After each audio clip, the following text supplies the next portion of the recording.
Very informative. अपने को investments के लिए we have to stick to these ideas. Sir एक चीज़ बताइए, यहाँ तो सारे चार्टर्ड अकाउंटेंट्स हैं and basically investments are being done only in companies, shares are of companies. Chartered accountants are the best reader of the financial statements. They can decipher the incomes, the values embedded in it, the balance sheet items, the assets, liabilities, everything. So chartered can be considered are the best investors. Obviously we have examples like Rakesh Jhunjhunwala, Nilesh Shah, etc. तो आपको क्या लगता है कि chartered accountants can be considered as the best kind of investors? Sir ऐसा मेरा अपना ऐसा अनुभव है जो मैं पीछे देखता हूँ और लोगों से मिलता हूँ, जैसे आपने नाम दिए ऐसे आपको बहुत अच्छे इल्यूमिनेटेड ऐसे नाम मिलेंगे बाज़ार के अंदर में जो चार्टर्ड अकाउंटेंट है जिन्होंने बहुत अच्छा काम किया। लेकिन मैं ऐसे ऐसे चार्टर्ड अकाउंटेंट को भी जानता हूँ जिनका फ्यूचर यहाँ ख़राब हुआ शेयर बाज़ार के अंदर में। तो मेरा एक उससे अनुभव से मैंने एक कोट निकाला कि no academic degree can guarantee you success in stock market. अगर आप सोच रहे हैं कि आप सीए हैं तो क्या प्रॉब्लम क्या होती है ना, जैसे कई बार हम जैसे पढ़ते हैं ना कि उस समंदर में वो डूबते हैं जिनको तैरना आता है, क्योंकि जिसको तैरना नहीं आता है वो जाएगा ही नहीं। वो किनारे पे मेरे जैसा आदमी किनारे में आता थोड़ा बहुत तैरना, मैं किनारे पे पैर भिगो कर आ जाऊँगा कि मेरे को अंदर नहीं जाने का मेरे को। तो मेरा बोलने का मतलब है कि ऑफकोर्स खाली इसका कारण क्या है, क्योंकि मार्केट इतना गूढ़ विषय है ये शेयर बाज़ार का। यहाँ पर हम बोलने के लिए खाली इन्वेस्टिंग करते हैं, लेकिन 100 में से 90 आदमी तो सट्टा करता है, यहाँ पर ट्रेडिंग करता है, फ्यूचर ऑप्शन कर रहा है और तुरंत पैसा कमाने का, उसको आज घुसा और कल ही उसको पैसा कमाने का है। तो ये चीज़, तो ये जो इसको ये पूरा एज ए होल इसको आप देखना पड़ेगा। यहाँ पर खाली बैलेंस शीट समझकर आप इन्वेस्टमेंट नहीं कर सकते हैं। बैलेंस शीट तो हो गया कि इंटरनल फैक्टर, यहाँ पर दो चीज़ें काम करती है, एक तो इंटरनल फैक्टर और एक एक्सटर्नल फैक्टर। इंटरनल फैक्टर जो है जो आप समझ सकते हैं, बैलेंस शीट समझ लीजिए, जैसे वो सर बता रहे थे कि उन्होंने 4000 बैलेंस शीट, केडिया जी है, उन्होंने बता रहे थे कि 4000 बैलेंस शीट उन्होंने स्टडी की एक साल के अंदर में, तो वो गिनीज बुक में उनका नाम होना चाहिए ऐसा में। ये आपको इंटरनल आइडिया देता है कि कंपनी का बैलेंस शीट समझ गए, आपको फ्रॉड मालूम पड़ गया, जैसे बजाज सर बता रहे थे वो आपको मालूम पड़ गया, कंपनी का मार्केट साइज़ ये आपको मालूम पड़ जाएगा, कंपनी का क्या इकोनॉमी क्या ये आपको। एक्सटर्नल फैक्टर जो है, कल फॉरेक्स क्या होने वाला है, कल वॉर का क्या इम्पैक्ट, उस कंपनी के प्रोडक्ट पे वॉर का क्या इम्पैक्ट होने वाला है, कल कोई इंपोर्ट पॉलिसी कुछ चेंज हो जाती है, एक्सपोर्ट पॉलिसी चेंज हो जाती है, तो उस कंपनी के पर क्या फ़र्क पड़ने वाला है। कल चाइना ने इंपोर्ट ड्यूटी बढ़ा दिया, एक्सपोर्ट ड्यूटी घटा दिया, एक्सपोर्ट ड्यूटी बढ़ा दिया, आपका रॉ मटेरियल चाइना से आ रहा है, चाइना ने बैन कर दिया कि हमें ये API आपको नहीं भेजूंगा फॉर एग्जाम्पल। तो फार्मास्यूटिकल कंपनी का 90% API चाइना से आ रहा है। तो इतने सारे एक्सटर्नल फैक्टर जो हैं उनको समझने के लिए आपको ब्रॉडर ज्ञान की आपको ज़रूरत है, ब्रॉड ज्ञान की आपको ज़रूरत है। और सबसे बड़ा शेयर बाज़ार के अंदर में ये है वो टेम्पटेशन, जो यहाँ पर सट्टे का जो टेम्पटेशन है कि उससे मैं तो चार्टर्ड अकाउंटेंट भी अल्टीमेटली है तो ह्यूमन बीइंग है वो, तो वो टेम्पटेशन ये तबके जैसे है, तो वो रोकना और उस चीज़ को सीखना ये अनुभव से आता है। पढ़ाई आपको बहुत बड़ा हेल्प करती है, आपको आपके माइंड को, विजन को ब्रॉड करती है, आप जल्दी समझ सकते हैं। अगर आप चार्टर्ड अकाउंटेंट हैं तो जो चीज़ को मेरे को पढ़ने में समझिए 4 दिन लगेंगे, आप हो सकता है उसको 40 मिनट में आप समझ जाएं। तो ये आपको हेल्प करता है, लेकिन ये गारंटी नहीं है। सर इस टेम्पटेशन से को कैसे रेजिस्ट करें सर? डेली चार्ट देखते हैं तो कोई ना कोई शेयर 10-15% ऊपर हो जाता है, तो टेम्पटेशन में तो रिग्रेट आ जाता है, FOMO, fear of missing out sir. तो ये टेम्पटेशन को रेजिस्ट कैसे करें सर? नहीं, तो इसके लिए आप इसका सिंपल एक ही उपाय है इससे रेजिस्ट करने का, कि आपके साथ वाले जो लोग हैं, आपके कलीग्स हैं, आपके फ्रेंड्स हैं, आपके कजिन्स हैं, आपके रिलेटिव है, आप उनको रियल में पूछिए भैया तेरी तलपट क्या है ये बता मेरे को, तेरा बैलेंस शीट क्या है यहाँ पे ये समझा। तो मेरे को कोई भी आदमी जब मिलता है ना, तो जैसे अभी मैं बोला भी था CNBC पे मेरा एक इंटरव्यू था, मैं बोला कि मेरे को कोचीन एयरपोर्ट पे लड़का मिला, वो TCS में काम करता था, तो वो आया लाउंज में, बोला सर मैं तो आजकल ट्रेडिंग करता हूँ और मैं TCS में काम करता था और मैं छोड़ दिया। तो मतलब चल बहुत अच्छा, कॉन्ग्रेचुलेशन, बढ़िया बात किया तूने, छोड़ दिया। मतलब 1.5 साल से करता हूँ, मतलब 1.5 साल में तेरा तलपट क्या है जो मैं उसको बोलूँ, तुम्हारा क्या रिजल्ट क्या है। तो सर जितना नौकरी में कमाता था मोटा मोटी उतना ही कमाता हूँ। तो अभी तक तो एक राउंड पूरा हुआ ही नहीं है, अभी तो सावन के सब अंधे हैं, सबको हरा हरा दिखाई दे रहा है अभी तो अभी तो खाली तेजी का मार्केट चल रहा है, तो अभी तो पिक्चर अभी बाकी है, अभी तो क्लाइमेक्स ऊपर से बाकी है अभी। तो मेरे मन में ही आया, मैं उसको कुछ नहीं बोला, मेरे मन में ही आया कि अभी ये तेजी के राउंड में बोलता है, मैं अपने पुराना उसके रिकॉर्ड को तोड़ा नहीं, कहने का मतलब इसीलिए नौकरी छोड़ के आया होगा ना कि हमें उससे बढ़िया कर सकता हूँ, उसके मन में आया होगा। आज के दिन ये यहाँ पे जब बाजार गिरेगा तो उसको प्रॉब्लम होगी।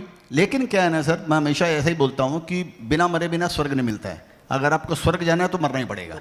हर आदमी मर के ही स्वर्ग जाना चाहता है, आदमी दूसरे की गलती से नहीं सीखता है। अगर हर काम हम अपनी गलती से सीखेंगे तो हमारे लिए एक उम्र कम पड़ेगी। तो इतिहास के यही बताया गया कि इतिहास से कोई कुछ समझ में नहीं आता है।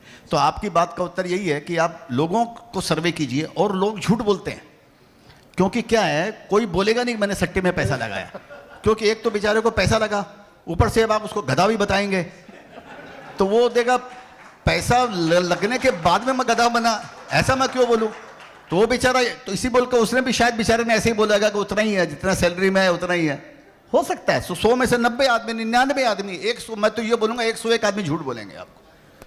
तो सर आपने बोला क्लाइमेक्स बाकी है, सर एक क्लाइमेक्स 2008 में देख चुके हैं अपने लाइफ में, अब नेक्स्ट क्लाइमेक्स कब देख सकते हैं?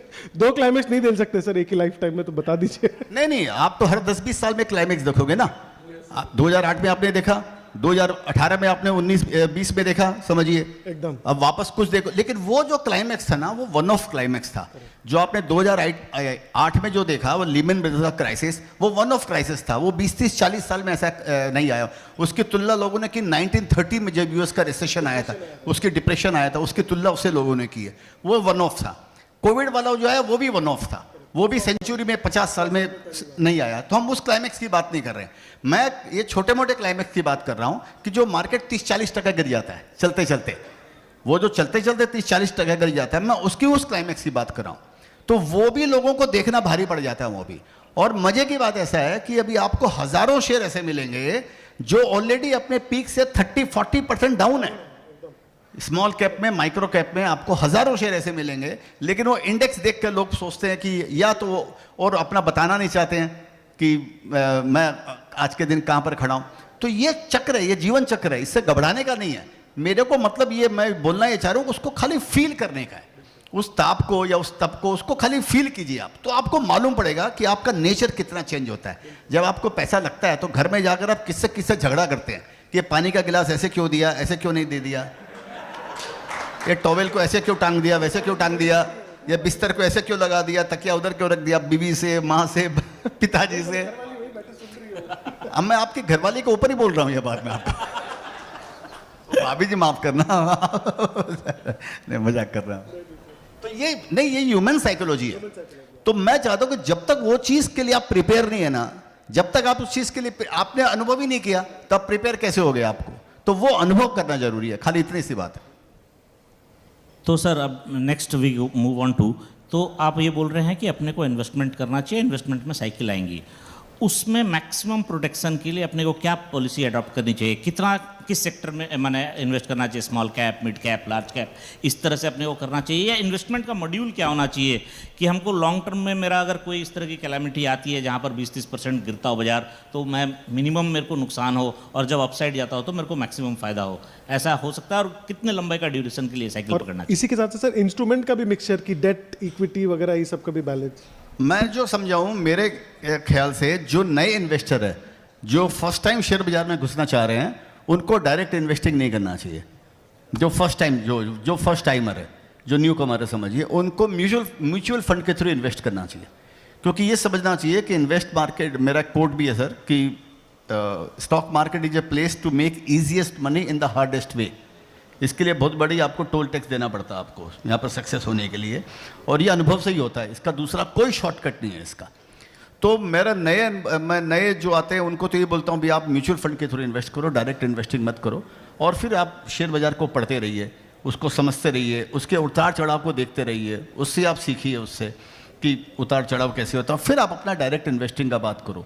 वो कम से कम उसको 2-3-4 साल बात करना चाहिए, तुरंत नहीं करना चाहिए।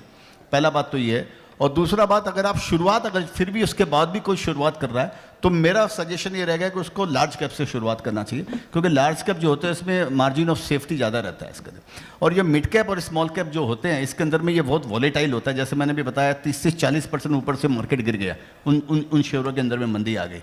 अगर आप कहीं गलत साइकिल में घुस गए और टॉप पे खरीद लिया, तो 40% आपका तो कैपिटल साफ हो गया, तो आपका मनोबल इतना टूटेगा। मेरा एक कोट है सर कि financial, your mental capacity is more important than your financial capacity. तो मेंटल जो आपका कैपेसिटी है ना, जो मेंटल मनोबल जिसको हम बोलते हैं ना, वो आपके बाहुबल से ज़्यादा इंपॉर्टेंट होता है, वो लाइफ में भी और शेयर बाजार में भी। तो उसको प्रोटेक्ट करना चाहिए। तो उसके लिए नए इन्वेस्टर को म्यूचुअल फंड, उसके बाद में लार्ज कैप, फिर आप थोड़ा 10 साल आपको अनुभव हो जाए, थोड़े रिस्क टेकिंग कैपेसिटी आपकी हो जाए, तब आपको स्मॉल कैप और मिड कैप में जाना चाहिए। बहुत अच्छा सर। आज के डेट में अपने देख रहे हैं कि there are lot of investment opportunities. Share market जिस तरह से ऑल टाइम हाई पे चल रहा है, उस तरह से real estate sector is also booming now in India. Gold prices are at all time high. तो क्या इक्विटी इज़ द इन्वेस्टमेंट? अभी मार्केट पीक पे है तो अपने को इक्विटी से निकाल के पैसा डाइवर्ट करना चाहिए, या how should asset allocations being made? ये देखिए, क्योंकि overall ultimate objective is to earn money on a long term, that is passive income जिसको हम लोग बोलते हैं।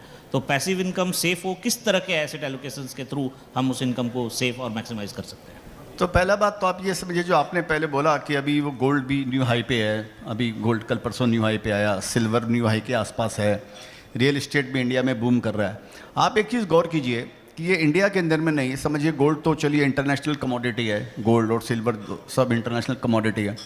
आप पूरी दुनिया में एक नई चीज़ स्थापित हो रही है, और एक हिस्ट्री अपने को एक बात बताता है कि जो पुराने पैमाने होते हैं ना, तो हर नई ट्रेंड में, नई इरा में वो पुराने पैमाने टूट जाते हैं। पुराने मैट्रिक्स हैं, वही जो मैट्रिक्स नेगेटिव थे, वही मैट्रिक्स कभी कभी पॉजिटिव भी हो जाते हैं। जैसे शेयर बाजार की हिस्ट्री में ऐसा कभी नहीं हुआ ज़्यादातर कि गोल्ड भी बढ़े, सिल्वर भी बढ़े, और रियल इस्टेट भी बढ़े, और शेयर बाजार भी बढ़े। ऐसा नहीं होता है। रियल इस्टेट का हमेशा उल्टा साइकिल चलता था। जब स्टॉक मार्केट बढ़ता था तो रियल इस्टेट से लोग पैसा निकालते थे, और रियल इस्टेट उतना चलता नहीं था। और गोल्ड सिल्वर को कॉन्ट्रेरियन लोग बोलते थे कि उसको हेजिंग माना जाता था उसको। लेकिन अभी सारी दुनिया के अंदर में जितने भी सारी कमोडिटी बोलिए, प्रीशियस मेटल बोलिए, या जो भी आप स्टॉक मार्केट बोलिए, वो सब नई हाई पे जा रहे हैं। तो ये पुराने सारे पैमाने टूट रहे हैं। एक दूसरा एग्जाम्पल आपको देना चाहूँगा। आप पिछले 2 साल का इतिहास देखिए, चाहे वर्ल्ड बैंक का चीफ हो, चाहे IMF का चीफ हो, या फेड का चीफ हो, सब ने एक ही बात बोली है कि रिसेशन आने वाला है, रिसेशन आने वाला है, रिसेशन आने वाला है। बराबर बात है।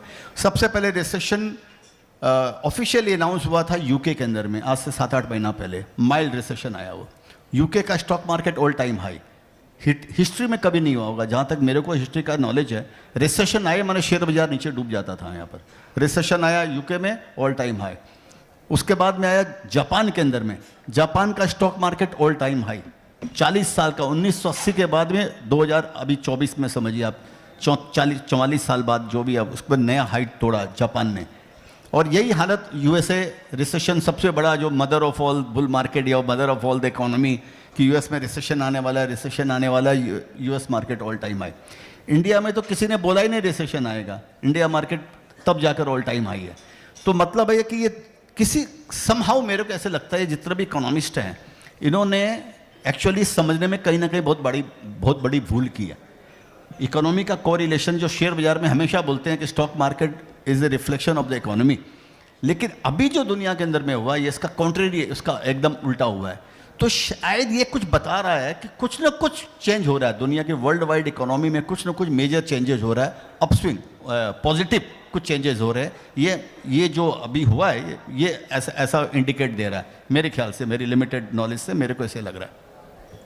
तो सर अपना जो now this our government's ambition is या हम लोग जो देख रहे हैं आज 4 ट्रिलियन इकोनॉमी है, and we are expecting in another 5-6 year it is going to be around 10 trillion economy. तो अपना तो ग्रोथ तय है, we are the highest fastest growing economy among the big economics of the world. तो इस situation में क्या अपना इन्वेस्टमेंट में कोई रिस्क है, या अपने को ये है कि ठीक है अगर मैं 10 साल के लिए रखता हूँ तो मेरा पैसा तो बढ़ना ही है, चाहे मैं किसी भी शेयर में रखूँ? क्या ये परसेप्शन सही है, या कैसे सोचना चाहिए इसको? देखिए, इंडिया को 60 साल बाद 1 ट्रिलियन जोड़ने में अपनी इकोनॉमी के अंदर में 60 साल लगा, 60 ईयर्स लगे। 1947 से लेके 60 साल लगे 2007 में 1 ट्रिलियन की इकोनॉमी पहुंचने में, और उसके बाद के अंदर में 10 साल लगा दूसरा ट्रिलियन जोड़ने में। तो पहला ट्रिलियन जोड़ने में 60 साल, दूसरा ट्रिलियन डॉलर जोड़ने में 10 साल, अब 6 साल के अंदर में, अब 6 के बाद में हो सकता है 4 साल में एवरी ट्रिलियन जुड़ता रहेगा। तो जैसा संभावना भी कर रहे हैं कि समझो हम ये मोटा मोटी 4 ट्रिलियन के आसपास हम पहुंच गए। अब मोदी जी ने भी जैसे बोला कि हम 5 ट्रिलियन हमारे टर्म में हम ये पहुंचने वाले हैं हम लोग।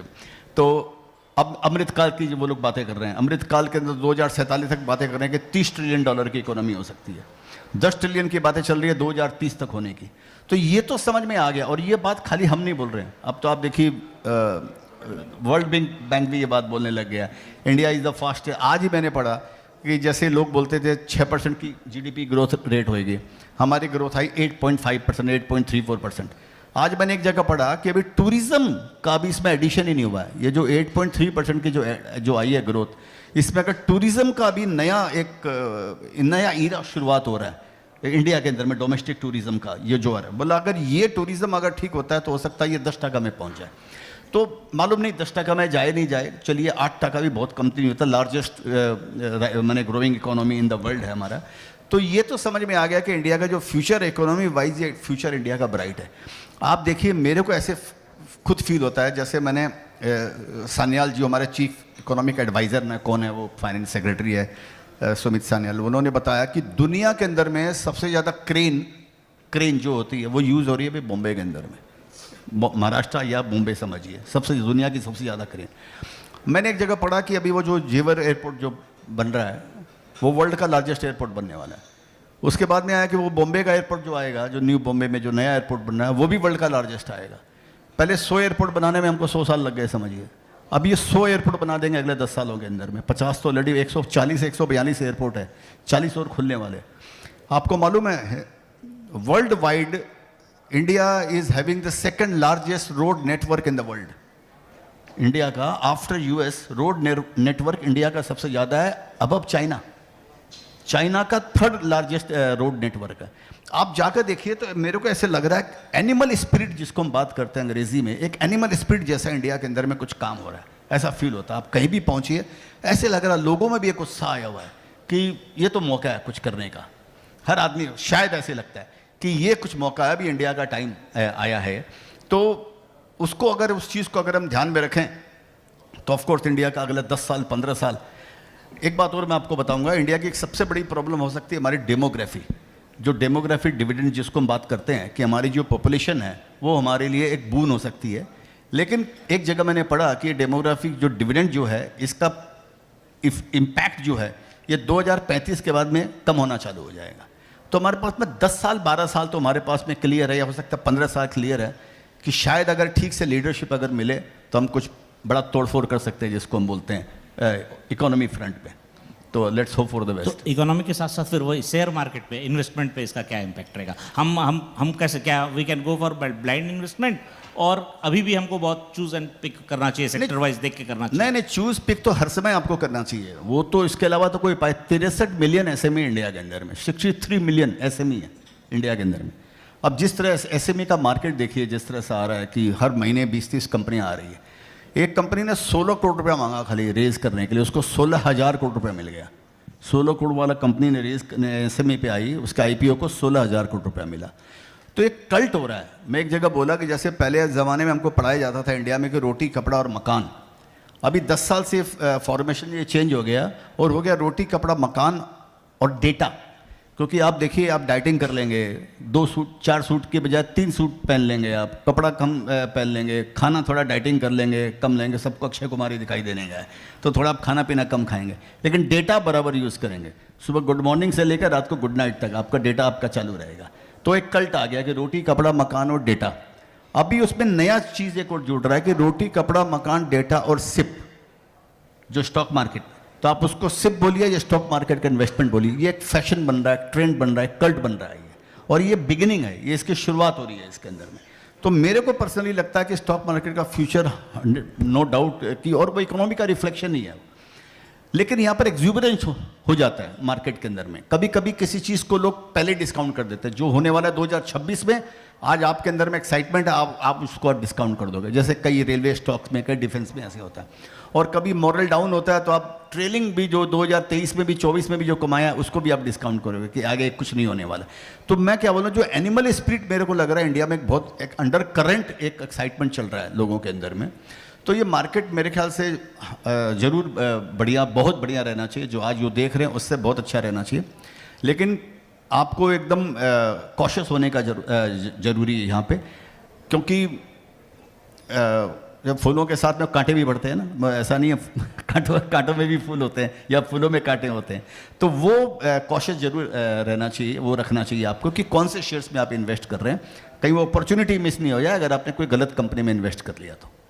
सर कंपनी नहीं, बट अगर कुछ सेक्टर स्पेसिफिक आप बता सके कि these sectors are looking bright in the near future. देखिए मेरे को क्या लग रहा है कि अभी इंडिया का जो विकास होने वाला है ना, एक्सपोनेंशियल डेवलपमेंट होने वाला है। जैसे मैंने आप बताया, किसी चीज़ में आप देखिए, हम आज के दिन चाहे हम 4 ट्रिलियन की इकोनॉमी हो गए, हम वर्ल्ड वाइड कहीं भी कुछ भी नहीं है हम लोग। हमारा वर्ल्ड वाइड कहीं भी कोई डोमिनेंस नहीं है किसी भी चीज़ के अंदर में, चाहे आप फार्मा की बात कीजिए, चाहे आईटी में भी बात कीजिए, हमारे पास में एक प्रोडक्ट नहीं है आईटी के अंदर में, हम आईटी सर्विसेज ही कर रहे हैं। हमारा चाइना के साथ में पंगा हुआ, हमने चाइना के 56 उसके जो ऐप है हम लोगों ने बैन कर दिए, किसी ने मेरे को बताया कल। और उसके बाद में 32 ऐप्स और बैन कर दिए चाइना के, कि इंडिया में अब नहीं चलेंगे। चाइना ने हमारे कितने ऐप बैन किए? एक भी नहीं, क्योंकि हमारे पास है ही नहीं, तो क्या बैन करोगे आप? तो हम आज के दिन बहुत पीछे हैं, और चाइना से लोग कंपैरिजन करते हैं, चाइना हमसे 5 गुनी बड़ी इकोनॉमी है, 18-19 ट्रिलियन डॉलर की इकोनॉमी है चाइना। आज के दिन 3.5-4 ट्रिलियन के ऊपर में अटके हुए। तो मैं चाइना गया, 9 महीना चाइना था, मैं जाता आता रहता, घर लेकर 9 महीना रहा मैं चाइना में। तो मैंने ये समझा कि चाइना का जो विकास हुआ, एक जगह मैंने पहले पढ़ा था कि जो ये इंफ्रास्ट्रक्चर जो है ना, ये इकोनॉमी इनेबलर है, ये जीडीपी इनेबलर होता है, जो इंफ्रास्ट्रक्चर जो शेयर्स होते हैं, इंफ्रास्ट्रक्चर जो सेक्टर जो है ये। तो मैंने देखा चाइना के अंदर में वो रोड बनाते हैं तो यहाँ से लेकर 150 किलोमीटर तक सीधी लंबी रोड बना देंगे लोग। बीच में जितने मकान आ गए, मंदिर आ गए, गिरजा आ गए, मस्जिद आ गए, किसी को पूछने का जरूरत नहीं है, वो झटके में उड़ा दिया सबको। और उनको नोटिस दे दिया कि भैया तुमको 6 महीने तुमको यहाँ पे दूसरा तुम्हारे लिए तुम्हारा घर अलॉट हुआ है, और ये 23 तारीख को तुम यहाँ पे चले जाना। अगर आप चले गए तो ठीक है, नहीं तो जय गंगा मैया, फिर उसका कोई उपाय नहीं। तो मैं बोलना ये चाह रहा हूँ कि ये एक्सपोनेंशियल, जिसको हम बोलते हैं चहुमुखी चतुर्मुखी विकास होगा इंडिया का, तो ये इंफ्रास्ट्रक्चर के बिना कोई भी कंट्री ग्रो नहीं कर सकती है। तो इंफ्रास्ट्रक्चर में ध्यान रखना चाहिए। मेरे को लगता है इंफ्रास्ट्रक्चर के जो शेयर्स हैं, आपको मालूम है अभी गवर्नमेंट बोलती है कि जिस तरह से पावर की डिमांड इंडिया में बढ़ रही है, पीक टाइम पे जो पावर है वो शॉर्टेज हो सकती है इंडिया के अंदर में, क्योंकि दिन के अंदर में पावर ज़्यादा यूज़ होता है, घर में भी चलता है और समझिए फैक्ट्रियाँ भी चलती है, रात में हो सकता है वो डेफिसिट नहीं हो यहाँ तो। और जिस तरह से भी ईवी आ रहे हैं जिसमें चार्जिंग की ज़रूरत आपको पड़ेगी, अभी तो बिगनिंग है, नेसेंट स्टेज में, बच्चा भी अभी तो एकदम छोटे स्टेज के अंदर में, पावर भी हमारे पास में सफिशिएंट नहीं है। तो मैं आपको बोलना ये चाह रहा हूँ कि हर चीज़ की डिमांड यहाँ पर निकलने वाली है, खाली पावर नहीं, खाली एयरपोर्ट नहीं, खाली पोर्ट नहीं, टनल नहीं, आप इतना काम निकलेगा। कुछ कंपनियों में मेरा इन्वेस्टमेंट है, उनके साथ में कुछ मेरा कभी बात हुआ तो उन्होंने बताया काम करने वाली कंपनियां नहीं है। माने अगर आप सोचिए, अगर कोई एक 10,000 करोड़ का किसी कंपनी को इंडिया में, अगर मैं पूछूं 10,000 करोड़ का सिंगल ऑर्डर किसी कंपनी को दिया जाए, कौन कंपनी करने के काबिल है, तो सबके दिमाग में आएगा लार्सन टुब्रो फॉर एग्जाम्पल। और इंफ्रास्ट्रक्चर में कौन इतना बड़ा काम करेगा, सिंगल कंपनी। तो इतनी बड़ी प्रॉब्लम है यहाँ पे कि रियल कंपनी और जो उसकी बैलेंस शीट भी सॉल्वेंट, माने वो फंडामेंटल भी साउंड हो, क्योंकि बैंक गारंटी देनी पड़ेगी आपको। 10,000 करोड़ का आपने ऑर्डर लिया तो आपको 1,000-1,500 करोड़ की बैंक गारंटी, तो आपको कम से कम बैलेंस शीट पर दम तो होना चाहिए। तो मेरा मतलब ये हर तरह का विकास होने वाला है यहाँ पे, आप हर और इंफ्रास्ट्रक्चर मान के चलिए, और ये हर तरह का विकास होएगा जी। सर ग्रोथ होगी सर, ऑफ कोर्स, होपफुली भगवान चाहे तो होगा भी ज़रूर। Sir corporate governance is becoming a little bit of an issue, हम लोग अभी देख रहे हैं। तो sir what separates a small cap in terms of governance, what separates a small cap from a large cap? क्योंकि सर बैलेंस शीट तो ठीक है, ऑन पेपर सब चीज़ ठीक है, बट अगर हम कंपनी को देखें तो हम कैसे जज करें कि हाँ ये जो कंपनी है इसका जो एथॉस है या जो मैनेजमेंट है उनकी जो वैल्यूज़ है, दिस इज़ लाइक उनकी एटलीस्ट सोच is like a big company, ये हम कैसे समझें, कैसे इसको डिफ्रेंशिएट करें सर? तो मैंने एक फार्मूला, मैंने अपना जो फार्मूला पे मैं वर्क करता हूँ वो मैं आपके साथ शेयर करना चाहता हूँ। मैंने उस फार्मूला का नाम दिया है स्माइल, SMILE। तो S stands for like small in size, because I usually invest in small and mid caps, and it does not mean that S stands for small cap only, in the sense like suppose there are 5 companies in the sector and the 5th one could be the smallest or the 4th one could be the very small compared to the first one, and usually they are into small and mid cap category only, but the category is also, I don't know how far this category thing which SEBI has prescribed is, I don't know, relevant है कि नहीं है, मालूम नहीं है मेरे को. तो small in size and medium in experience. Usually I don't invest in any company where the promoter don't have an experience of less than 15-20 years. तो I call it medium in experience कि 15-20 साल का अगर किसी आदमी ने एक company चलाई है 20 साल तक, तो उसको एक मीडियम एक्सपीरियंस हो गया. इसका मतलब अपनी कंपनी में 2-3 बड़े बड़े झटके देखा होगा और 5-7 छोटे मोटे झटके देख लिया होगा. कभी फॉरेक्स की क्राइसिस आई होगी, कभी लेबर यूनियन की क्राइसिस आई होगी, बैंक के कभी कॉल आए होंगे, कभी रॉ मटेरियल के प्राइस क्रैश हो गए होंगे, कभी फिनिश प्रोडक्ट के प्राइस क्रैश हो गए होंगे, कभी चाइना ने बैन, कुछ ना कुछ होते आएंगे. तो उन्होंने उन सब चीज़ों से वो सीख लिया. अपनी गलती से ही आदमी सीखता. मेरा एक कोट है sir, when you are right you earn, when you are wrong you learn. तो आदमी गलती में ही सीखता है, आदमी कभी भी अच्छाई में नहीं सीखता अपने. तो उसको मीडियम इन एक्सपीरियंस होना जरूरी है कि नया कंपनी अगर आया है तो मैं उसमें जनरली मैं इन्वेस्ट नहीं करता हूँ जिसका 5 साल का हिस्ट्री है. जैसे मैं अभी आपको बता रहा हूँ कि अभी पूरा साइकिल अभी हुआ नहीं, पिक्चर अभी बाकी है. तो medium in experience and large in aspiration. Aspiration बहुत ज़रूरी है प्रोमोटर्स के लिए कि अगर वो उसको एस्पिरेशन ऐसा नहीं है कि मैं रीजनल कंपनी हूँ, from regional I will become a national company and from national I have an aspiration to become a global company. It may take 10 years 20 years. It's journey. हमको तो जर्नी एंजॉय करनी है ना, हमारा कोई destination ही नहीं है. जाना किधर है भाई? वो दीपक जी ने बोले ना, जीना यहाँ मरना यहाँ, इसके सिवा जाना क्या, सब छोड़ के जाने का ना, यहाँ पे करने का क्या है. तो हमको जर्नी एंजॉय करनी है. तो वो large in aspiration is very important. क्योंकि सिंपल है कि अगर प्रोमोटर करोड़पति से अरबपति नहीं बनेगा तो हम लोग शेयर होल्डर हजारपति से लखपति नहीं बनेंगे, लखपति से करोड़पति नहीं बनेंगे. तो उसकी केक बड़ी होनी जरूरी है. तो मीडियम इन एक्सपीरियंस और लार्ज, लास्ट जो है ई stands for extra large market potential. तो अगर उसके प्रोडक्ट के अंदर में मार्केट साइज समंदर जैसे बड़ा अगर नहीं है, समझिए कोई कंपनी 2000 करोड़ के टर्नओवर पे है और मार्केट साइज ही 4000 करोड़ का है for example, market size grow नहीं हो रहा है, वो कंपनी प्लेटो हो गया, वो कंपनी में आगे बढ़ने की संभावना खत्म हो गई. तो I usually say that I like to invest in a fish in the ocean, not in a crocodile in the pond. क्योंकि अगर पॉन्ड का क्रोकोडाइल बन गया तो कोई भी उसको मार देगा, तो वो डेंजर है. उसमें मेरे लिए कोई करने के लिए कुछ नहीं है. अगर फिश है तो उसके लिए नापने के लिए पूरा समंदर है उसके पास. तो मैं ये फॉर्मूला जनरली लगाता हूँ. और प्रोमोटर का ट्रैक रिकॉर्ड आपको जैसे बोला 15-20 साल का उसको एक्सपीरियंस होना चाहिए. 15-20 साल में उस कंपनी ने क्या किया. जब पहले इकोनॉमिक अपटिक आई, इकोनॉमिक साइकिल अच्छा आया, उसमें वो भी पॉजिटिव हुआ कि नहीं हुआ. अगर वो आउट परफॉर्म इकोनॉमी को कर रहा है कि नहीं कर रहा है, इंडिया की जो ग्रोथ है उसको वो आउट परफॉर्म कर रहा है कि नहीं कर रहा है. अगर इंडिया की ग्रोथ को अगर वो अंडर परफॉर्म कर रहा है, वो कंपनी में आप बड़ा पैसा नहीं कमा सकते हो.